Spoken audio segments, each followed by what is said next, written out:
The spaceship Odyssey floated quietly in the darkness of space. Inside the ship, Captain Daniel Harper stood near the big window on the bridge. He watched as another ship came closer. This was not just any ship.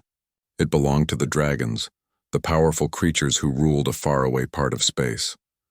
For many months, humans and dragons had been talking. They wanted to be friends, to help each other. Today was the day when that friendship would become real. Daniel felt nervous but excited. His crew had worked hard to make this moment happen. A voice spoke from behind him. It was Lieutenant Casey Brooks, one of his officers. She told him that the dragon ship wanted to come inside their ship. Daniel nodded and gave permission. He sent Commander Phillips to meet their visitors in the big room where ships could land inside the Odyssey. When the dragon arrived, everyone stared. His name was Ambassador Carathis, and he was huge. His scales were silver and shiny, catching the light in beautiful ways. Dragons could change their shape to look more human, but Carathis stayed in his true dragon form. This was his way of showing trust. Next to the dragon was a box made of crystal. It glowed with soft blue light. Daniel walked forward slowly, wondering what could be inside. Carathis spoke, and special technology in their heads helped them understand each other's words. The dragon said this was a gift to seal their friendship. Daniel came closer to the glowing box. He asked what the gift was. Carathis explained that when two dragon families become friends, they exchange what matters most to them. Inside the box was a dragon egg. The dragon was giving humans one of their children. Daniel could not believe his eyes. The egg was big, about as large as a basketball. Its shell had colors that moved and changed as he looked at it. Beautiful patterns swirled across its surface. He had never seen anything so magical. Carathis told him the egg would hatch soon, maybe in just a few days. This baby dragon would grow up with humans, learn human ways, and create a bond between the two species. It was the biggest honor the dragons could give. But Daniel had a question. Who would take care of this dragon baby? Humans knew nothing about raising dragons. The ambassador explained that the baby would choose someone. When dragon babies are born, they pick one person to bond with. That bond lasts forever and cannot be broken. This was the way of dragons. Daniel wondered who the baby would choose and what that would mean. 2 days passed slowly. The egg sat in a special room where the temperature was just right. Many crew members wanted to watch it hatch, but Daniel only let a few important people come. Taking care of a dragon baby was serious business. Then the egg started to crack. Everyone held their breath and watched. The shell broke with a sound like breaking glass. A tiny nose poked through. The baby dragon came out slowly. She was no bigger than a pet cat. Her scales were golden red, shimmering in the light. When she opened her eyes, they were big and bright and very smart. Then she made a sound. It was a small chirp, so cute that Lieutenant Brooks gasped out loud. The baby dragon looked around at all the people watching her. She seemed curious about everything. Commander Phillips said they needed to find out who she would bond with. According to the dragon books they had been given, this would happen quickly. The baby dragon stood on wobbly legs. Her wings were folded tight against her small body. She looked at each person carefully, tilting her head like a bird. Then she did something nobody expected. She walked right past everyone and squeezed through the door that was slightly open. She went into the hallway outside. Daniel told everyone to follow her quickly. The group hurried after the tiny creature. The dragon moved fast for someone just born. Her little claws clicked on the metal floor. She turned corners like she knew exactly where she was going. The crew stayed back a little, not wanting to scare her. Finally, the baby dragon stopped at a door. The name on the door said Lieutenant Grace Murphy. The dragon sat down and started crying. The sound was so sad that it made everyone's hearts hurt. Phillips checked his computer pad and said this was Murphy's room. She was not working right now. She had a daughter who lived on the ship with her. Daniel pressed the button to call inside the room. After a moment, the door opened. A woman with dark hair looked surprised to see the captain and others standing there. Behind her, a little girl peeked around her mother's legs. The girl looked about 6 years old. Grace Murphy asked what was happening. Before anyone could answer, the baby dragon cried louder and ran into the room. But she did not go to Grace. She ran straight to the little girl. The dragon rubbed her head against the girl's hand and made pleading sounds. The little girl, whose name was Sophie, laughed with joy. She got down on her knees and picked up the baby dragon. She held the dragon in her arms carefully. The moment Sophie touched her, the dragon stopped crying. She curled up in Sophie's arms, relaxed her wings, and sighed happily. Then she closed her eyes and started making a soft rumbling sound like a happy cat. Daniel spoke quietly. He said they had just watched a bonding happen. Grace looked confused and worried. She asked why there was a dragon in her room and why it was attached to her daughter. Over the next hour, they explained everything to Grace and Sophie. Grace listened carefully. Her hand stayed on Sophie's shoulder the whole time. Sophie sat on the floor with the baby dragon still sleeping in her lap. When they finished explaining, Grace said the dragon had bonded with her 6-year-old daughter for life. Daniel confirmed this was true. The bond was sacred to dragons and could not be broken. The baby chose Sophie and only Sophie. Sophie looked up at her mother with hopeful eyes. She asked if she could keep the dragon. She said the dragon was warm and soft and liked her. Grace closed her eyes and took a deep breath. When she opened them, there was worry but also determination in her face. She said she supposed she had no choice. If what they were saying was true, the dragon needed Sophie. Daniel promised they would help with everything.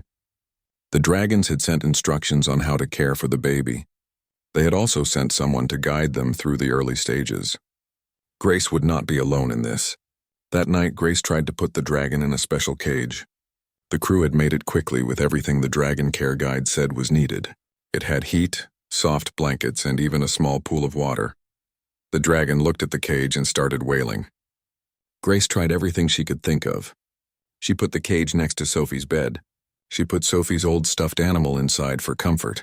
She sat next to it and spoke in a gentle voice. Nothing worked. The dragon's cries got worse and more desperate. Her small body shook. Little puffs of smoke came from her nose, which the book said meant she was very upset. Finally, Sophie got out of bed and went to the cage. When the dragon saw her, the cries became softer whimpers. Sophie opened the cage door and picked up the dragon. Silence came instantly. Sophie carried the dragon back to her bed. She looked at her mother and said she thought the dragon wanted to sleep with her. Grace started to say no, then stopped. The relief on both Sophie's and the dragon's faces was clear. Grace sighed and said fine, but just for tonight. Except it was not just for that night. It was the beginning of something that would change all their lives forever. Morning came early on the Odyssey. The ship's computer made soft sounds at 6 in the morning to wake everyone up. But in room 7B, Grace Murphy was already awake. She had barely slept at all. Most of the night she had watched her daughter sleep with a baby dragon curled against her chest. Both of them breathed at the same time in perfect rhythm. It should have scared Grace. Instead, it looked strangely beautiful. She could not explain why. Sophie moved a little in her sleep. Right away, the dragon lifted her head. Her eyes glowed in the dim light. She stared at the little girl with clear love in her gaze. Sophie opened her eyes slowly and said good morning to the dragon. She had already given the dragon a name. She called her Ember. Sophie scratched behind the small horns on Ember's head. Ember made that rumbling sound again like a happy cat, but deeper. She pushed closer to Sophie and made a contented sigh. Grace stood up from her chair. Her back hurt from sitting all night. She told Sophie it was time to get ready for school. She also said Ember needed to eat. When Ember heard the word eat, her ears pointed up. But when Sophie started to climb out of bed, panic showed on the dragon's face. She grabbed Sophie's pajama sleeve with her tiny claws and held on tight. Sophie spoke gently to Ember. She said it was okay and she was just getting dressed. She said she would be right back. But Ember did not understand or did not care. The moment Sophie left the bedroom to go to the bathroom, the dragon started crying again. Those heartbreaking sounds made Grace's chest feel tight. She muttered to herself that this was going to be a problem. The next few hours proved her right. Breakfast was terrible. Ember would not eat unless Sophie was holding her. The special food the dragons had sent just sat there until Sophie fed it to Ember with a tiny spoon, one bit at a time. Sophie looked at the clock and told her mother she would be late for class. Grace had been worried about this moment. She said she had talked to Captain Harper that morning. He was going to make some changes. Sophie asked what kind of changes. Before Grace could answer, the door made a sound. It was Lieutenant Commander Paul Jensen, the man who taught the children on the ship. He greeted Grace and Sophie with a warm smile. Then he saw Ember, who was holding onto Sophie's shoulder like a scaly bird. He said this must be their new passenger. Grace started to apologize, but Jensen waved his hand to say it was fine. He told them Captain Harper had explained everything to him. He had spent all night reading the dragon materials. He thought he understood what was happening. Jensen explained that the bond between a dragon and their chosen person was a survival tool. For the first few months of life, dragon babies are very weak and in danger. In the wild, they never leave their bonded person's side. Grace asked what they should do. Sophie could not miss her education. Jensen's smile got bigger. He asked Sophie if she would like to bring Ember to class with her. Sophie's face lit up with happiness. She asked if she really could bring Ember. Jensen said not only could she, but she should. They would change the lessons to make this a learning experience for everyone. He asked how often a human child gets to raise a dragon. They could study alien biology, how different species communicate, and cultural exchange. This could be incredible. Grace felt some of the worry leave her body. She asked if he was sure about this. Jensen said absolutely. He also said trying to separate Sophie and Ember at this stage could hurt both of them. The dragon books were very clear about that. So Sophie Murphy became the first human child to go to school with a dragon on her shoulder. The other children were very excited. Ember became instantly popular, though she showed no interest in any of them. Her eyes stayed on Sophie. If anyone came too close, she would hiss softly as a warning. Jensen watched this during the first day. He said Ember was protective of Sophie. That was actually a good sign. It meant the bond was strong. Sophie asked why Ember chose her. She said she was just a kid. Jensen thought about this carefully. He said the dragons did not fully understand it themselves. They believed their babies could sense something in the soul of their chosen person, maybe strength or kindness or compatibility. Whatever Ember sensed in Sophie, it was powerful enough to cross between species. That night, Grace tried again to set some rules. She had put blankets and even a heating pad in Ember's cage. She told Sophie that Ember needed to learn to sleep in her own space. They both needed to be able to be apart sometimes. Sophie looked doubtful but nodded. She said okay, they could try. They put Ember in the cage at bedtime. The dragon watched them with wide, confused eyes as Sophie climbed into her own bed across the room. Sophie called out goodnight to Ember and wished her sweet dreams. For about 10 minutes there was silence. Grace watched through a camera from her room. She let herself hope this would work. Then the crying started. It began as soft whimpers but quickly got worse. Ember paced in the cage, scratching at the walls trying to climb out. Her small body started to glow faintly. Heat built up as she got more upset. Grace was about to go help when Sophie made the choice for her. The little girl got out of bed, opened the cage, and picked up Ember. Instant silence came again. Sophie looked right at the camera. She said she was sorry, but Ember needed her. Grace pressed the button to talk back. She said it was okay and they would figure something else out. Grace called Captain Harper the next morning. She explained what happened. To her surprise, he was not worried. He said he had been talking to Ambassador Karathis. The ambassador said this was completely normal. Dragon babies have what they call a proximity need. They must stay close to their bonded person, especially during sleep. It was biological and instinctive. Fighting it would be cruel to both of them. Grace asked how long this would last. She already knew she would not like the answer. Harper said several months at minimum, possibly longer. Each bonded pair was different. Grace rubbed her head, feeling a headache coming. She said with respect that she was a single parent. She had duties. Her daughter could not be attached to a dragon all day and all night. Harper said they were making changes. Grace's work schedule would be modified. She would work mainly during school hours when Sophie and Ember were supervised. For overnight work, they were setting up a small workspace in her quarters. It was not ideal, but it was temporary. Temporary turned out to mean something different than Grace thought. Weeks passed. The bond between Sophie and Ember only grew stronger. The dragon grew too, faster than anyone expected. Within a month, she was the size of a large dog.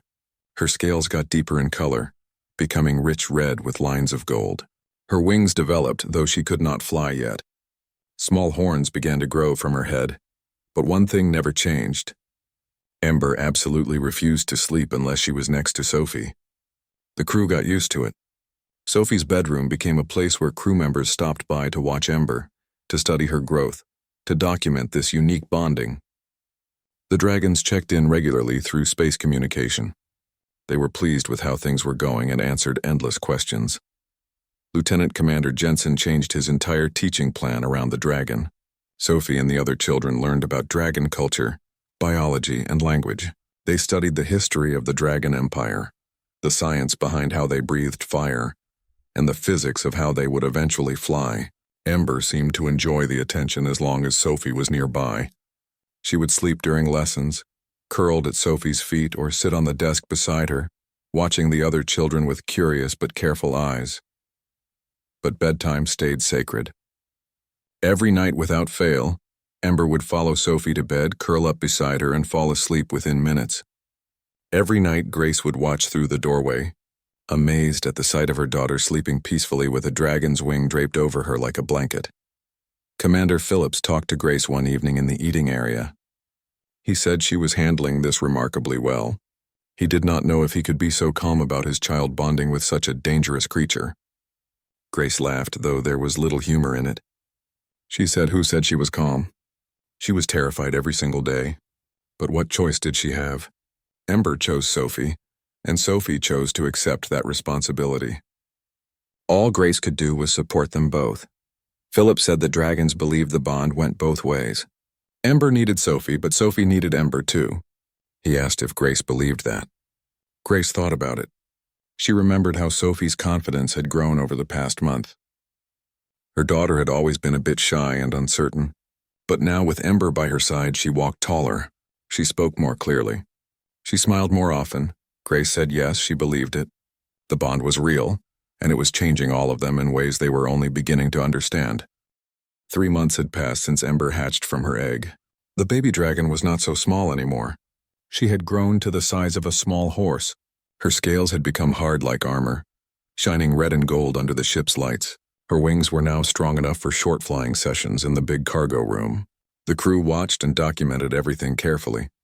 Ember's intelligence had grown too, far beyond what anyone expected. But she still would not sleep without Sophie. Grace sat in Captain Harper's office and talked about this problem. Through the window, stars streaked past as the ship moved faster than light. Grace said the situation was getting ridiculous. Ember was too big for Sophie's bed now. Last night she had found her daughter practically hanging off the edge because Ember was taking up all the space. Harper nodded with understanding. He had been getting regular updates about the situation. He asked if Grace had tried a larger bed. Grace said they had gotten a bigger mattress from storage. A full-size one. Ember just spread out more. She was a dragon and she was going to keep growing. Eventually she would be bigger than their entire living quarters. Harper mentioned that the dragons had promised the need to be close would fade as Ember got older. Her instincts would change. Grace asked when that would happen. Sophie was 7 years old now. She needed her own space. She needed to be able to have friends sleep over, to have some independence. Instead, she was literally sleeping with a dragon every night. Harper asked if Sophie seemed unhappy with the arrangement. Grace paused. That was the thing that made this hard.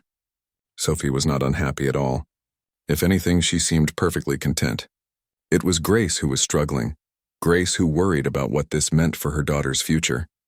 She admitted that Sophie was fine. Better than fine, actually. She was thriving. Harper suggested gently that perhaps Grace needed to trust the bond, trust Sophie, and trust Ember. That conversation stayed in Grace's mind over the following weeks as she watched her daughter and her dragon navigate their unique relationship. Because the truth was, something remarkable was happening between them. Sophie had begun to understand Ember without words. She could tell when the dragon was hungry, tired, worried, or playful just by looking at her. Ember, in turn, seemed to sense Sophie's moods with strange accuracy. When Sophie was sad, Ember would rest her large head in the girl's lap, making that rumbling sound. When Sophie was excited, Ember's eyes would brighten and she would prance around like a puppy. They were developing their own language, a combination of gestures, sounds, and something that could only be called intuition. Lieutenant Commander Jensen documented everything.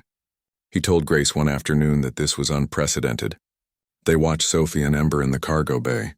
Sophie was throwing a ball and Ember was bringing it back. Her movements got more coordinated with each throw. Jensen said human-animal bonds were well known, but this was different. This was true communication between species at a level they had never seen. Grace said the dragons told them the bond was unbreakable. She was starting to understand what they meant. But with growth came new problems. Ember's fire-breathing abilities appeared suddenly and dramatically during a math lesson. Sophie had gotten a problem wrong and felt frustrated. Ember, Feeling that emotion had sneezed a small burst of flame that burned Commander Jensen's desk. Nobody was hurt, but it was a clear reminder that Ember was not a pet. She was a dragon, with all the power and danger that meant.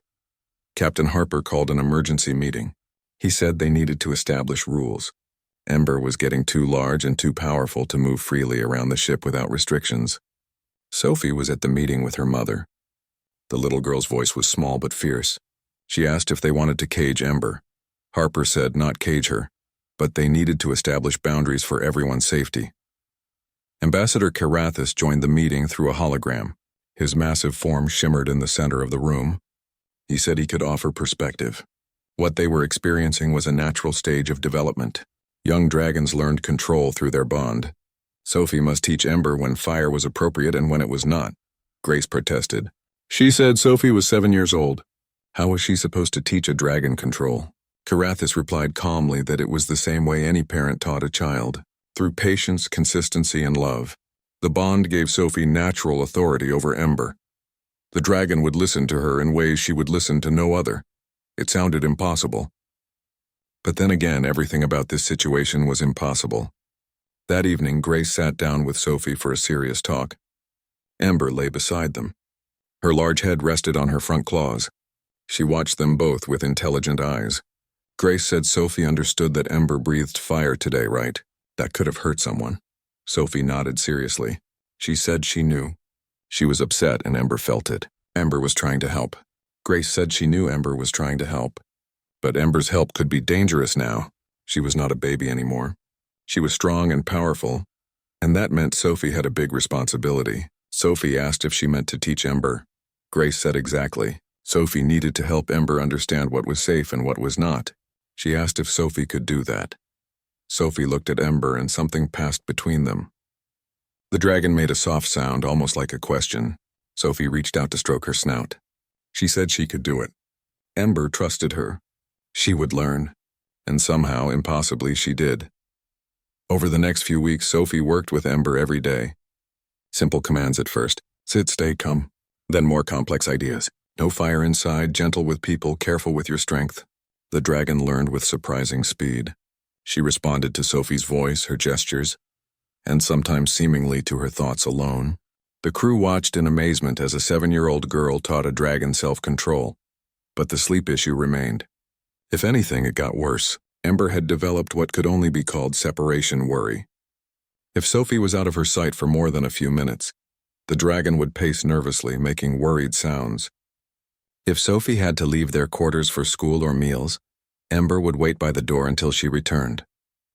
At night, the dragon absolutely had to be touching Sophie to sleep. Not just near her, but physically touching, a wing draped over the girl, or her head resting on Sophie's pillow, or their backs pressed together. Grace told Commander Phillips one evening that it was like Ember was afraid Sophie would disappear. Phillips said dragons were deeply emotional creatures. He had been studying the dragon materials extensively, becoming something of an expert. In their society, the bonded pair was sacred. The thought of separation was genuinely terrifying to them, especially when young. Grace said Sophie needed space to grow. She needed independence. Phillips asked a question that struck Grace hard. He asked if Sophie really needed that, or if that was what Grace thought she needed based on human development patterns. The question made Grace think. Was she putting her own fears onto her daughter? Sophie seemed perfectly happy with the arrangement. She never complained about sharing her space with Ember. Never said she wanted to sleep alone. Maybe the problem was not Sophie and Ember at all. Maybe it was Grace's inability to accept that her daughter's childhood would be fundamentally different from anything humanity had experienced before. That night, Grace made a decision. Instead of trying to separate them, she would embrace the bond. She stopped trying to make Ember sleep elsewhere. She stopped worrying about whether the arrangement was normal, because nothing about this was normal and that was okay. She had a daughter bonded to a dragon and somehow, against all odds, it was working. Grace watched them sleep that night. Sophie curled against Ember's warm side, the dragon's wing covering them both like a protective blanket. In the morning, Sophie woke up smiling. Ember made happy sounds and nuzzled her face. They got ready for the day together, moving in sync like a dance they had practiced 1,000 times. Grace realized then that fighting the bond was pointless. The bond was not a burden or a problem to be solved, it was a gift, strange and challenging and beautiful. And Grace was finally ready to accept it fully. She joined Sophie and Ember for breakfast, and for the first time in months she felt at peace with their unusual family. They were different, yes, but different did not mean wrong. It just meant they were writing their own story, one that had never been told before. Ember looked at Grace and made a soft rumbling sound. It almost seemed like the dragon was saying thank you. Grace reached out and touched the dragon's scales, warm and smooth, under her hand. She said they would figure this out together, all three of them, and somehow she knew they would. 6 months after Ember hatched, the Odyssey received a distress call. A civilian transport ship called the Aurora's Hope had suffered a terrible engine failure in a debris field near the Tarsus system. They had 72 passengers on board, including 15 children. Their life support was failing. Captain Harper did not hesitate. He ordered the crew to set course for Tarsus at maximum speed. The rescue operation would be complicated. The debris field was dangerous, full of sharp metal fragments from an old shipyard that had been destroyed decades ago. Transporting the passengers would require multiple shuttle trips, and every second mattered. Grace was assigned to the rescue team, which meant leaving Sophie and Ember behind. Grace suited up in the shuttle bay and talked to her daughter. She said she did not know how long she would be gone. At least a few hours, maybe longer. Sophie nodded bravely, but her hand was tight on Ember's scales. She told her mother to be careful. Grace said she always was. She kissed Sophie's forehead. Then, following an impulse, she reached out to pat Ember's snout. The dragon leaned into the touch, making a rumbling sound in her chest. Grace told them both to take care of each other. The rescue operation was as difficult as expected. The Aurora's Hope was tilting badly. Its hull was broken in 3 places. The passengers were scared, cramped in the few remaining pressurized sections. Grace and her team worked efficiently. They loaded people into shuttles, gave medical help, and coordinated with the Odyssey's medical bay. 4 hours into the rescue, Grace's communicator made a sound. It was Commander Phillips, and he sounded stressed. Grace felt her blood go cold. She asked if something was wrong with Sophie. Phillips said Sophie was fine, but Ember was having some kind of episode. Grace tried to focus on both the frightened family she was helping into the shuttle and Phillips's voice. She asked what kind of episode. Phillips said Ember would not stop crying. She was pacing the corridors, searching for Grace. They had tried everything to calm her, but nothing was working. Sophie was with her, trying to help, but Phillips thought Ember needed them both together. The separation was really affecting her. Grace said she could not leave. These people needed help. She was needed here. Phillips said he knew. He just thought Grace should be aware. They were monitoring the situation. The next 2 hours were agonizing. Grace worked on automatic. Her mind split between the rescue efforts and worrying about Ember, about Sophie trying to comfort a distressed dragon alone. When she finally returned to the Odyssey, exhausted and dirty, she went straight to her quarters. The scene that greeted her made her heart hurt. Ember was curled in the corner of Sophie's room. Her body was shaking. Sophie sat beside her, arms wrapped around the dragon's neck, talking softly. The little girl looked exhausted. Her voice was hoarse. When she saw Grace, her face lit up with relief. She called out that her mother was back. Ember's head snapped up. Her eyes found Grace instantly. The dragon made a sound Grace had never heard before, something between a whimper and a cry of pain. Then she moved, faster than something her size should be able to move, crossing the room to Grace. For a terrifying moment, Grace thought the dragon might knock her down, but Ember stopped just short, pressing her massive head against Grace's chest, trembling all over. Grace whispered that she was sorry. She was so sorry, Ember. She had to go. She had to help those people. Sophie came to stand beside them. She said quietly that Ember thought Grace was not coming back. She thought Grace took her from Sophie. Sophie tried to tell her Grace would come back, but Ember was so scared. Grace understood then, with startling clarity, what she had been missing. The bond was not just between Sophie and Ember. It had expanded to include her too. Grace was not just Sophie's mother anymore. She was part of Ember's family, part of their unit. And she had just abandoned that unit, from Ember's perspective, without warning or explanation. Grace made a promise to both of them. She said she would not do that again. From now on, If she had to leave for a mission, they would both know exactly where she was going and when she would be back. She promised. That night something shifted. When bedtime came, Ember did not just curl up with Sophie. She positioned herself so that her body was between Sophie's small bed and Grace's room, as if standing guard over them both. For the first time since the hatching, Grace understood the true nature of what the dragons had given humanity. Not just a dragon to raise, but an opportunity to expand their definition of family beyond biology, beyond species. The next morning, Captain Harper called Grace to his office. He said he heard about what happened yesterday.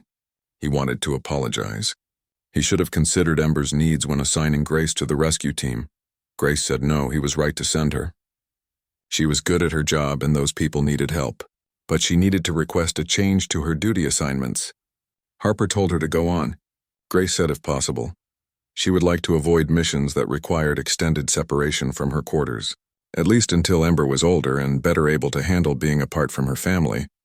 Harper raised an eyebrow and repeated the word, family. Grace said yes, that was what they were now. Her, Sophie, and Ember, a family. She thought they needed to start acknowledging that and planning around it. To her surprise, Harper smiled. He said the dragons told them the bond would change humans. He did not think any of them understood how much. Her request was approved.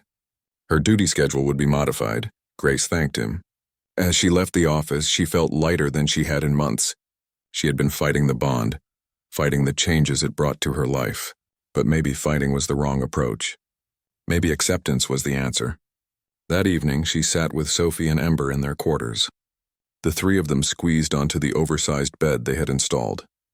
Sophie was reading aloud from a datapad, one of the dragon legends that had become her favorite bedtime stories. Ember's eyes were half closed, but Grace could tell she was listening, understanding more than anyone gave her credit for. Sophie suddenly interrupted her own story. She asked her mother if she was happy Ember chose her. Grace looked at her daughter, really looked at her. Sophie had grown so much in the past 6 months. Not just physically, but in confidence, in maturity, and compassion. She was becoming someone remarkable. Grace said honestly that yes, she was happy. It had been hard and scary and nothing like she expected. But watching the two of them together, seeing how they had both grown, she would not change it for anything. Sophie beamed and returned to her story. Ember, seeming to sense the moment's significance, extended a wing to drape over both of them, pulling them close. Grace felt the warmth of the dragon's body, heard the steady rhythm of her breathing, and felt something settle in her chest. This was her family now. Strange and unusual and not what she had planned, but family nonetheless. That night, for the first time since Ember's hatching, Grace fell asleep with them. All three breathing in sync, a mother, a daughter, and a dragon, united by bonds that went deeper than blood. In the darkness of space, the Odyssey flew on, carrying its unusual cargo of hope and connection. The next day brought new routines. Grace worked during the day while Sophie attended school with Ember by her side. In the evenings, they spent time together as a family. They ate meals together, with Ember getting her own special food in a large bowl. They played games, with Ember watching curiously and sometimes joining in with gentle nudges of her nose. They read stories before bed, with Ember's favorite being tales of ancient dragons and their brave companions. The bond that had seemed like such a burden at first had become the foundation of their lives. And Grace finally understood what the dragons had been trying to tell humanity all along. That love could bridge any gap, that family was defined not by species but by choice, and that sometimes the greatest gifts came in the most unexpected forms. A year after Ember hatched from her egg, the Odyssey received a special invitation. The Dragon Empire requested that Sophie and Ember come to the Festival of Bonding, a ceremony held once every decade on the Dragon homeworld to celebrate successful bond formations. Ambassador Carathis explained through space communication that it was a great honor. Young dragons and their companions from across the galaxy would gather. It was a chance for Ember to meet others of her kind and for Sophie to meet other bonded humans. Grace was surprised. She asked if there were other humans bonded to dragons. Carathis said yes, a few. The practice was rare, reserved for the most significant alliances. But humanity was not alone in this experience. Captain Harper approved the journey immediately. It would take 3 weeks to reach the Dragon homeworld. That was enough time for Sophie and Ember to prepare. But as the departure date got closer, Grace noticed something remarkable. Ember was changing. The dragon had always been intelligent, but now her understanding seemed to deepen every day. She began to communicate more clearly, not with words but with intent. A look could convey complex thoughts. A gesture could express detailed emotions, and most significantly, she started sleeping in her own space. It happened gradually. First, Ember moved to the foot of Sophie's bed instead of curled around her. Then she began sleeping on a large cushion placed beside the bed. Finally, one night, she settled in the living area of their quarters. She was within sight of Sophie's door but not in the same room. Sophie woke up panicked the first time it happened. She rushed out to check on Ember. But the dragon was fine, sleeping peacefully. When Sophie approached, Ember simply opened one eye, made a soft sound of reassurance, and went back to sleep. Lieutenant Commander Jensen observed this during one of his regular visits. He said Ember was growing up. The need to be close was fading, just as the dragon said it would. Grace watched her daughter through the window. Sophie was in the cargo bay with Ember. The two of them were practicing flying maneuvers. Ember could fly now. Her wings were strong enough to carry her weight. Sophie had taken to riding on her back. The two of them moved together with perfect synchronization. Grace asked Jensen if Sophie was ready for this change. Jensen replied with a knowing smile. He asked if any parent was ready for their child to grow up. But Sophie was not losing Ember. The bond was still there, as strong as ever. It was just evolving. The journey to the dragon homeworld was eventful. Ember, now the size of a small shuttle herself, had become something of a mascot for the crew. She had her own space in the main cargo bay, specially modified for her comfort. But she spent most of her time with Sophie, exploring the ship, learning, growing. Every night, without fail, she would check on Sophie before settling down to sleep. A routine, a ritual, a reminder of their bond. When they finally arrived at the dragon homeworld, Grace was unprepared for its beauty. The planet was covered in crystal structures that caught the light of its 3 suns, casting rainbows across the landscape. Dragons flew through the sky in formations that looked like aerial ballet. Their scales glittered. The festival of bonding was held in an ancient amphitheater carved from living rock. Thousands of dragons gathered, along with their bonded companions from dozens of species.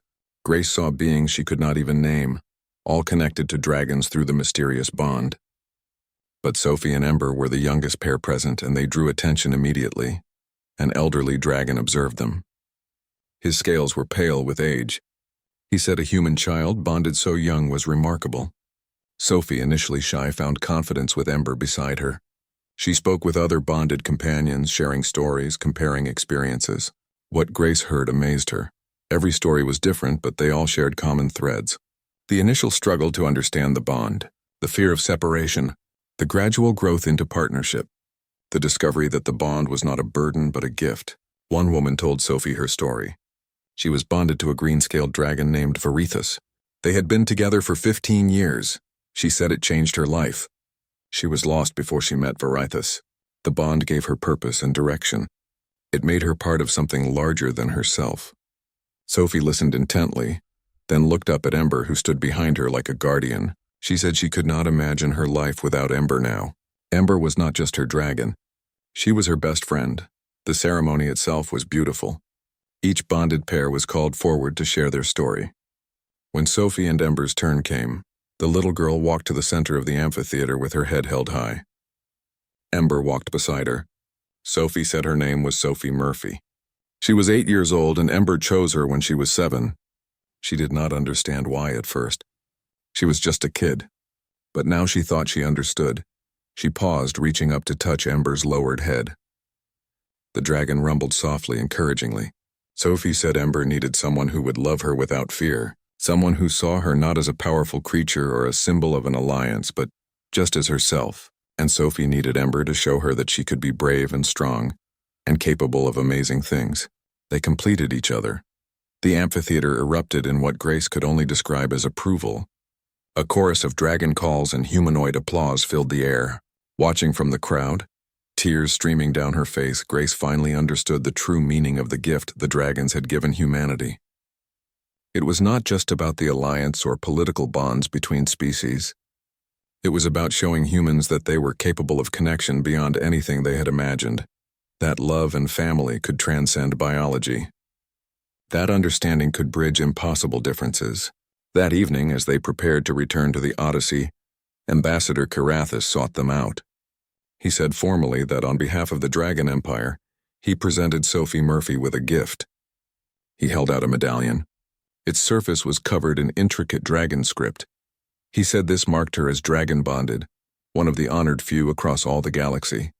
She should wear it with pride. Sophie took it reverently, slipping the chain over her head. The medallion glowed faintly, responding to Ember's proximity. Sophie thanked him for trusting her with Ember, for giving them this chance. Carathis replied that Sophie had exceeded every expectation. The bond between her and Ember was strong and pure. They would do great things together. Of this he was certain. That night back on the Odyssey, Grace tucked Sophie into bed. It felt like the last time she would do this for a child. Tomorrow they would begin the journey home. But something fundamental had shifted. Sophie had experienced her own world beyond the ship, beyond Grace's protection. Sophie said sleepily that she knew she and Ember were different. Having a dragon made her life complicated. Grace laughed and said that was one word for it. Sophie said she was glad it happened. Even when it was hard, even when Ember would not sleep unless she was right next to her, because now she understood. The bond was not just about needing each other. It was about choosing each other every day. Grace kissed her daughter's forehead. She said Sophie was very wise for 8 years old. Sophie said Ember taught her that. Ember chose her and she chose Ember back. That was what made them family. In the living area, Ember had settled on her cushion, but her eyes were open, watching the doorway to Sophie's room. She would sleep there tonight as she had been doing. Close but not smothering. Present but allowing space. Grace looked at the dragon and Ember looked back. In that moment, an understanding passed between them. They were both guardians of Sophie, both committed to helping her grow into whoever she was meant to become. Grace said goodnight to Ember softly. The dragon rumbled, a sound that had become familiar and comforting. Then she closed her eyes and slept. Years later, when Sophie was grown and Ember was a magnificent adult dragon, people would ask about those early days. About what it was like when a baby dragon refused to sleep unless she was next to her little human. Sophie would smile and say it was difficult, beautiful, frustrating, and magical all at once. Learning to sleep apart had been a milestone, a sign of growing up for both of them. But the bond forged in those sleepless nights when a frightened hatchling and an uncertain child held on to each other in the darkness had shaped everything that came after. Because that was the real gift the dragons had given humanity. Not just a dragon, not just an alliance, but proof that the greatest bonds are those that challenge us, change us, and ultimately make us more than we could be alone. And sometimes those bonds begin with something as simple and as profound as refusing to sleep apart. In the vast darkness of space, the Odyssey continued its journey home. Inside, a family slept peacefully, a mother, a daughter, and a dragon. 3 souls bound together by choice, by love, by a bond that transcended everything humanity thought they knew about family. And in the morning, they would wake and face whatever challenges came next together as they always would be. The story of the gifted baby dragon and her little human had only just begun.